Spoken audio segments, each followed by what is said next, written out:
हाय, नमस्कार। अ, अपनी वीडियो को कंटिन्यू रखते हुए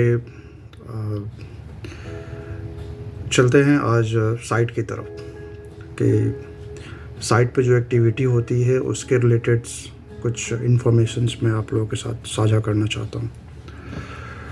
तो सबसे पहले किसी भी साइट पे किसी भी तरह के कार्य को करने के लिए हमें एक ऑथराइजेशंस की ज़रूरत होती है, या ये कह सकते हैं परमिट की ज़रूरत होती है। जैसे कि अगर आप किसी और की ज़मीन में कुछ काम करने जाते हैं तो आपको उससे परमिशन लेना पड़ता है, वो चाहे मौखिक हो या लिखित हो।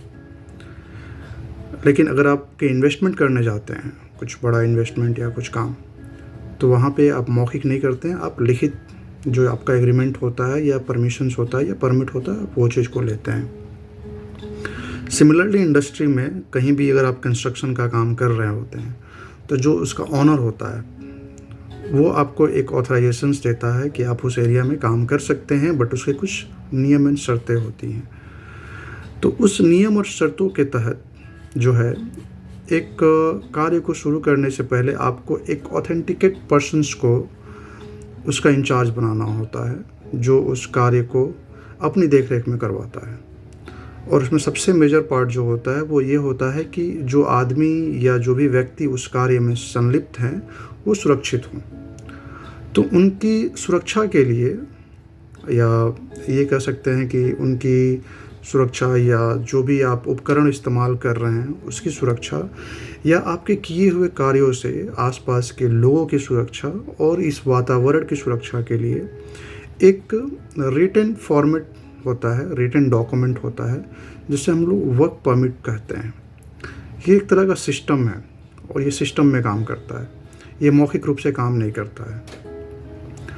ये प्रारूप होता क्या है कि ये एक तरह का, आप ये कह सकते हैं कि चेकलिस्ट है, और ये चेकलिस्ट जो होता है एक कॉम्पिटेंट पर्सन्स के द्वारा भरा जाता है और दूसरे कॉम्पिटेंट के द्वारा इसको अप्रूवल दिया जाता है उस कार्य को करने के लिए। या जो उसमें सुरक्षा के नियम्स होते हैं, एग्जांपल के तौर पे जैसे कि मुझे कहीं पे जाके गड्ढा खोदना है, ठीक है, तो गड्ढा खोदने के लिए एक व्यक्ति जिसे गड्ढा खोदना है वो जाके जो उस लैंड का मालिक है या मालिक ने जिसे ऑथराइज़ दिया है कि आपकी देख रेख में यहाँ पे सुरक्षित कार्य होना चाहिए, उसके पास जाएगा वो फॉर्म लेके और उसे बताएगा कि मुझे ये दिन को इतना बजे से लेके इतना बजे तक इतने व्यक्ति को लेके हम ये उपकरण या टूल्स यूज करेंगे और इस जगह पे हम इतना डीप या इतना लंबा चौड़ा गड्ढा वहाँ पे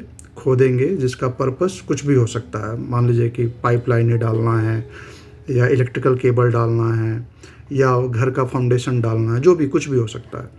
तो जब वो जाके वहाँ पे बताएगा उस फॉर्म के थ्रू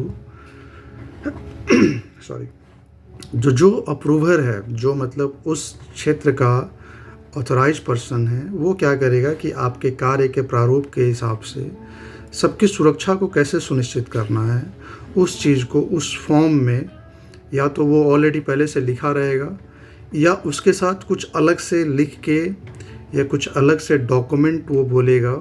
जैसे कि एक होता है जॉब सेफ्टी एनालिसिस, तो ये जो होता है सिर्फ जो आप कार्य कर रहे हैं उससे संबंधित हर पहलू पे सुरक्षा को लेके उस पे रिटन प्रक्रिया होती है या शर्तें होती हैं, कैसे आप उस कार्य को सुरक्षित कर सकते हैं। तो या तो वो उसे अटैच करने के लिए कहेगा, या साथ में जो आपका वर्क परमिट फॉर्म है उस पे क्या क्या प्रिकॉशंस लेके आपको सुरक्षित काम करना है उसे वो ये करेगा, नोटिफाई करेगा कि आपको ये चीज़ों को कार्य करते समय ध्यान में रखना है और सुरक्षित कार्य को पूरा करना है। और ये जो परमिट होता है ये दो शिफ्ट के लिए होता है, या इस कंपनी के ऊपर डिपेंड करता है। कोई कंपनी एक दिन के लिए देती है, कोई एक शिफ्ट के लिए, कोई 2 शिफ्ट के लिए, कोई 1 वीक के लिए। अगर सारे काम सेम हैं, सारे इक्विपमेंट सेम है, मैन पावर सेम है, तो ये कभी कभी महीने दिन के लिए भी इशू हो जाती है अगर हाई रिस्क एक्टिविटी नहीं है तो ये चीज़ें जो होती है वर्क परमिट सिस्टम के थ्रू होती है। नाउ वर्क परमिट सिस्टम के फ़ायदे क्या हैं और नुकसान क्या हैं? तो फ़ायदे इसके बहुत सारे हैं। नुकसान इसके तभी हैं जब आप कुछ गलत करते हैं। जैसे पता होगा आपको, जब आपके बैंक में पैसा है, तो पैसा क्या है ऑलरेडी आपके पास वो एक तरह की एसेट्स है जो आपके लिए कभी भी कार्य कर सकती है। लेकिन आपके पास कुछ पैसा घर में है जो आपने छुपा के रखा है। तो अब यहाँ पे क्या है कि इस पैसे का होने का तो फ़ायदा है, लेकिन पैसा कहाँ है, कैसे है, उस पे आपको विचार करना पड़ेगा। अगर इस पैसे को अगर आपने सही तरीके से कमाया है तो आप इसे कहीं भी सुरक्षित रख सकते हैं। लेकिन अगर आपने गलत तरीके से कमाया है तो आप इसे कहीं भी ओपन करके नहीं रख सकते हैं, या कहीं आप किसी को दर्शा नहीं सकते हैं कि हमारे पास इतना पैसा है। लाइकवाइज इनकम टैक्स अगर कभी भी गवर्नमेंट बड़ी कोई आती है तो वैसे ही वर्क परमिट सिस्टम है। अगर आप सही तरीके से काम कर रहे हैं तो ये आपके लिए सुरक्षित है, ये आपके लिए फ़ायदेमंद है। क्यों? क्योंकि अगर कल आपको किसी एक्सीडेंट का सामना करना पड़ता है तो गवर्नमेंट बॉडी आके उसमें इन्वेस्टिगेशंस करती है, ऑडिट करती है। तो उस ऑडिट में जो प्रक्रियाएं हैं, क्या आपने उसका पालन किया है, वो सब उस चेकलिस्ट या वर्क परमिट सिस्टम के थ्रू क्लियर हो जाता है। अगर आपने सब कुछ किया है, फुलफ़िल किया है, कुछ छोटी मोटी चीज़ें छूट गई हैं, तो उसके लिए वो लोग आपको आगे सजेशंस देंगे कैसे आपको ठीक करना है, बट आपको दोषी नहीं ठहराएंगे।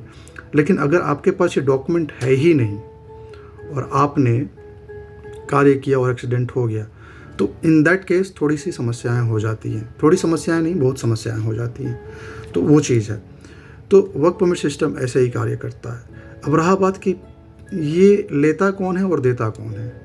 तो जैसे मैंने आपको शुरू में बताया कि जो काम करने वाले व्यक्ति होते हैं उसका कोई एक कॉम्पिटेंट पर्सन, ट्रेंड पर्सन जो ऑथोराइज होता है काम करने वाली पार्टी की तरफ से कि वो इस कार्य को संचालित कर सकता है। लेकिन उसके पहले उसे कुछ ट्रेनिंग्स दी जाती हैं, उसे बताया जाता है कि इसकी क्या क्या रोल एंड रिस्पॉन्सिबिलिटी हो सकती है, उसकी क्या क्या जिम्मेवारियां होंगी, उसे कैसे कार्य को करना है, कैसे सुरक्षित लोगों को वहाँ से कार्य करवाना है, और कुछ अगर अनहोनी होती है या कोई ऐसी आपातकालीन स्थिति आती है तो कैसे उन्हें वहाँ से बाहर निकालना है। तो ये एक हो गया। और दूसरा व्यक्ति जो होता है, जो परमिट देता है, जैसे कि शुरू में बताया था मैंने कि परमिट अप्रूवर जो होता है वो आपका ऑथोराइज पर्सन होता है, उस एरिया का इंचार्ज होता है, जो आपको ये कह सकते हैं कि जो उस एरिया का मालिक है, स्वामित्व तो रखता है, और या तो किसी के थ्रू डेलीगेटेड है स्वामित्व के तहत कि आप इस क्षेत्र को अपने निगरानी में सुरक्षित तरीके से जो भी ये कार्य है उसको पूरा करवाना है। उसके लिए भी उसे ट्रेनिंग दी जाती है, उसके पास सर्टिफिकेशंस होते हैं, और वो जो होता है उसे भी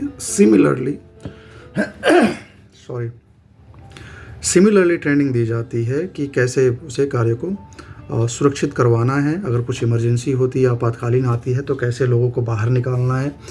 उसे काम की पूरी जानकारी होती है, उसे काम की हर स्टेप के बारे में पता होता है, उस काम के संबंधित हर खतराओं से वो अवगत होता है।